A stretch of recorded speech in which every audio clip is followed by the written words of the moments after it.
दोस्तों। ये मुश्किल ज़रूर है, लेकिन ये प्रैक्टिस से आ सकता है। इसलिए आज मैं ये सेशन आपके साथ कंडक्ट कर रहा हूँ, क्योंकि आप इस सेशन को बार बार देखें, लगातार देखें। जब भी जीवन में आपको लगे कि आप डाउन हैं, आप परेशान हैं, तो एक बात हमेशा ध्यान रखें, when you are down go to your upline. यानी जब भी आप परेशान हो, जब भी आप उदास हो, जब आप डिप्रेशन में हो या जब आप डाउन महसूस कर रहे हो, तो हमेशा अपनी अपलाइन से मिलें। अपलाइन के पास पॉजिटिव ऊर्जा होती है, अपलाइन आपको मोटिवेट कर सकती है। जब भी आपका मोबाइल फोन डिस्चार्ज हो जाता है तो आप क्या करते हैं? निश्चित रूप से आप उसे चार्जिंग पे लगाते हैं।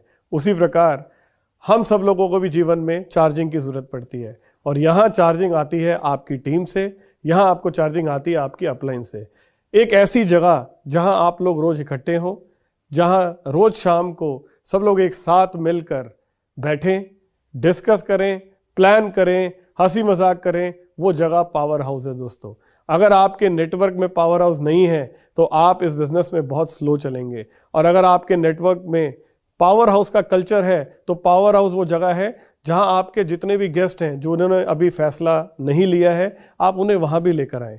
वो जब वहां आएगा, जब वो ऐसे लोगों से मिलेगा जिनमें इतनी ऊर्जा है, जिनमें इतनी पॉजिटिविटी है दोस्तों, तो उसका मन करेगा उसका हिस्सा बनने का, और वहां से आपका सेल ग्राफ, आपका नेटवर्क बहुत तेजी से ग्रो करेगा। तो मेरी आप सबको सलाह ये है कि आप पावर हाउस जरूर क्रिएट करें दोस्तों। अगर आप इस बिजनेस में लंबा फ्यूचर देखते हैं, अगर आप इस बिजनेस को बहुत लंबे समय के लिए करना चाहते हैं, तो हमेशा पावर हाउस के कल्चर को जिंदा रखिए, क्योंकि जहां भी पावर हाउस जिंदा रहेंगे वहां आपके ड्रीम जिंदा रहेंगे। जहां भी नेगेटिव डिस्कशन जिंदा रहेगा वहां आपके सपने मर जाएंगे दोस्तों। तो आपको हर हालात में नेगेटिव डिस्कशन से बचना है और हमेशा पॉजिटिविटी में रहना है। इसके साथ साथ एक बात आपको और जरूर ध्यान रखनी है, जो अक्सर कुछ अपलाइंस गलती करती हैं, जब वो इस बिजनेस में ईडी या एसडी या आरडी लेवल पर पहुंच जाते हैं तो उन्हें लगता है मेरे नीचे बहुत बड़ी लोगों की टीम है और मैं उनका बॉस हो गया हूं। ये कल्चर की बात है दोस्तों, यहां पर कोई बॉस नहीं है। अगर बात बॉस की होती, अगर बात सीनियर जूनियर की होती, तो हमें अलग से अपलाइन या डाउनलाइन शब्द को रखने की जरूरत नहीं थी।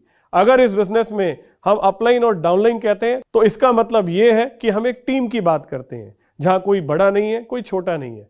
यह जरूर है कि अपलाइन का आदर होना चाहिए, लेकिन अपलाइन बॉस नहीं हो सकती।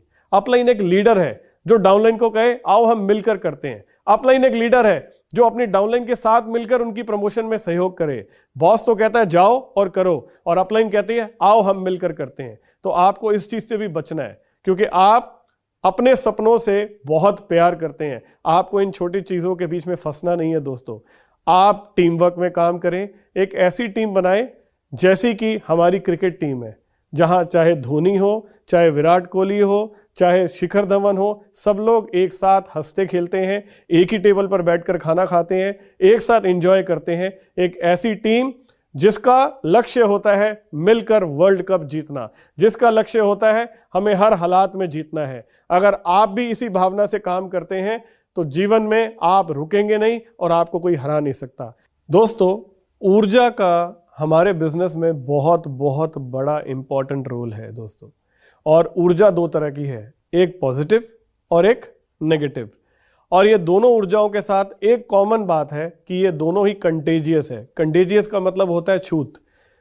आप महसूस करें जब आप कभी किसी हॉस्पिटल में गए हो जहां आसपास सारे लोग बीमार हैं, आप देख रहे हैं कोई आदमी दर्द में है, कोई परेशान है, कोई रो रहा है, अगर आप उन सब के बीच में थोड़ी देर रह जाएं तो आपको लगेगा शायद मेरी खुद की भी तबीयत खराब हो रही है। आप खुद बड़ा डाउन फील करना शुरू कर देंगे।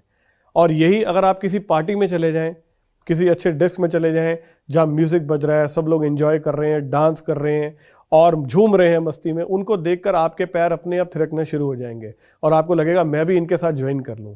तो दोस्तों, ये ऊर्जा है, ये कंटेजियस है, ये देखने से, महसूस करने से, एहसास करने से फैलती है। आप जब इस बिजनेस को कर रहे हैं तो आपको हमेशा अपने एनर्जी लेवल्स को बहुत हाई रखना चाहिए, क्योंकि बाहर की दुनिया में ज्यादातर लोग जो भी कर रहे हैं वो उससे खुश नहीं है। वो उसी ऊर्जा का शिकार हैं जिसे हम नेगेटिव ऊर्जा कहते हैं दोस्तों। जब वो व्यक्ति आपके पास आए, आपके ऑफिस में आए, सब लोग उसे इतना चार्ज होकर मिले, इतने पॉजिटिव तरीके से मिले, मानो उसे लगे कि ये दुनिया ही अलग है। क्योंकि ऐसा तो आपने वहीं देखा है जहां किसी पार्टी में हो या सारे लोग बहुत खुश हो। तो दोस्तों, आपका पॉजिटिव ऊर्जा में होना बहुत बहुत ज़रूरी है और ये तय करेगा आपका पॉजिटिव एटीट्यूड। जब हर हालात में आपको ये महसूस होगा कि मेरे लिए जो हो रहा है अच्छा हो रहा है, तो आप हमेशा चार्ज अप रहेंगे, हमेशा एनर्जी में रहेंगे। आपने देखा है कभी आप किसी एक बहुत एनर्जेटिक आदमी से हाथ मिलाएं तो उसके हाथ मिलाने से आपकी बॉडी में करंट आ जाता है, आप बड़े चार्ज अप हो जाते हैं। और कुछ लोग ऐसे होते हैं जिनके साथ हाथ मिलाएं तो आपको लगता है मैं खुद ही बीमार हो गया। तो आप सोचिए आप कैसा बनना चाहते हैं, वो व्यक्ति जिसको देखकर, जिससे हाथ मिलाकर लोग मायूस हो जाएं, या वो व्यक्ति जिससे हाथ मिलाकर लोग एनर्जी में आ जाएं, चार्ज अप हो जाएं। हमें अपने आसपास ऐसा एटमॉस्फेयर क्रिएट करना चाहिए और वो तब आएगा जब आपका पॉजिटिव एटीट्यूड होगा और जब आपकी एनर्जी बहुत पॉजिटिव होगी। इसके साथ साथ हमें कुछ चीज़ों से बचना बहुत ज़रूरी है। मान लीजिए मेरी डाउनलाइन में एक मिस्टर आशीष हैं और आशीष की डाउनलाइन में एक मिस्टर नवीन है। अब नवीन आशीष को छोड़कर मेरे पास आता है और बोलता है अरे वाह सर, आप तो कमाल की बात करते हैं, आप तो गजब बात करते हैं, आप तो स्टार हैं सर। पर आशीष कभी इतनी अच्छी बात नहीं कर पाते सर। तो ऐसे में अगर आप बोलते हैं अच्छा क्या बात है और आप खुश हो जाते हैं, तो आप एक गलत मैसेज को नीचे जन्म दे रहे हैं दोस्तों। यकीन माने अगर वो आपको ऐसा कह रहा है तो आप उन्हें बोले ऐसा नहीं है मेरे भाई, अभी वो सीख रहा है, जिस दिन वो ट्रेंड हो जाएगा वो मेरे से भी अच्छी बात करेगा, क्योंकि आप यही कल्चर आगे बिजनेस में देना चाहते हैं।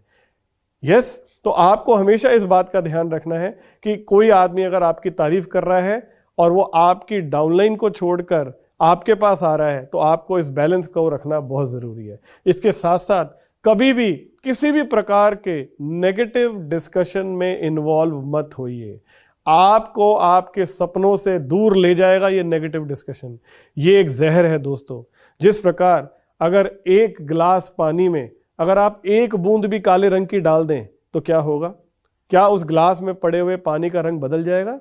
उसी प्रकार अगर आप पॉजिटिव एनर्जी से भरे हुए हैं और उसमें कतई 1% भी नेगेटिव डिस्कशन आपने कर लिया तो आप नेगेटिव हो जाएंगे दोस्तों। और नेगेटिविटी पॉजिटिविटी से 33.33% ज़्यादा तेज ट्रैवल करती है। तो मैं आपसे ये सलाह दूंगा कि अगर आप अपने सपनों से प्यार करते हैं तो हमेशा नेगेटिव डिस्कशन से दूर रहें, हमेशा शिकायतों से दूर रहें। शिकायत ज़रूर करें लेकिन हमेशा अपलाइन के पास और सही जगह पर। आपको चुनाव करना है, आपको किससे ज़्यादा प्यार है, अपने गुस्से से या अपने ड्रीम से। अगर आपका जवाब है ड्रीम, अगर आपका जवाब है सपने, तो ये छोटी छोटी बातों को एक तरफ रखिए और अपना फोकस, अपना ध्यान हमेशा अपनी टीम पर और पॉजिटिविटी में रखें, क्योंकि ढूंढने निकलेंगे तो आपको पॉजिटिव भी मिल जाएगा और ढूंढने निकलेंगे तो आपको नेगेटिव भी मिल जाएगा। सवाल यह है आप चाहते क्या हैं। अगर आप जीवन में सफलता चाहते हैं, अगर आप चाहते हैं आपकी टीम बहुत तेजी से ग्रो करें, अगर आप चाहते हैं आपके सारे सपने पूरे हों, तो हमेशा अपना फोकस पॉजिटिविटी पे रखें। लोग आपको बहुत सारी बातें बोलेंगे। जो लोग फेल होते हैं वो हमेशा वजहें दूसरों में ढूंढते हैं। जैसे एक ही क्लास में 40 बच्चे होते हैं, एक फर्स्ट आता है, कुछ लोग 90% नंबर लाते हैं, कुछ लोग 80% लाते हैं, कुछ लोग 60% लाते हैं और 4 फेल भी हो जाते हैं। कभी इन 4 बच्चों के पास जाना और इन 4 से पूछ के देखना कि बेटा फेल क्यों हो गए, तो ये बोलेंगे कि टीचर खराब, स्कूल खराब, पेपर जो है वो सिलेबस के बाहर से आ गया था, मेरे साथ वाला जो बच्चा था वो मुझे बहुत तंग करता था, हमारे पास ढंग की किताबें नहीं थी, मैं बहुत गरीब परिवार में पैदा हुआ, मेरे पास पढ़ने के पैसे नहीं थे। वो एक्सक्यूजेस देगा दोस्तों। लेकिन उसी क्लास में जो बच्चा फर्स्ट आता है, जब आप उससे पूछेंगे तो उसके पास आंसर होगा, उसके पास जवाब होगा, क्योंकि जीतने वाले के पास हमेशा जवाब होता है और हारने वाले के पास हमेशा बहाने होते हैं। तो जीवन में आपका चुनाव है कि आप क्या चुनते हैं। अगर आप बहानों को चुनेंगे तो आपको सफलता नहीं मिल सकती, और अगर आप सफलता का चुनाव करते हैं तो आपको बहानों को छोड़ना पड़ेगा। दोस्तों मैं आपसे यही कहूंगा, ना यहाँ पर मैं हूं, ना यहाँ पर तुम हैं, यहाँ सबसे जरूरी हम हैं। आप हम का कॉन्सेप्ट लेकर काम करें, टीम वर्क में काम करें और एक ऐसी टीम बनाएं जो पूरी पॉजिटिव ऊर्जा से भरी हो, जिसका कोई मुकाबला ना हो। अगर आप और आपकी टीम हमेशा पॉजिटिव सोचते हैं, पॉजिटिव एनर्जी में रहते हैं, तो यकीन माने आपको इस बिजनेस में सफल होने से दुनिया की कोई ताकत नहीं रोक सकती। Thank you very much. जय हिंद। गो गैलरी।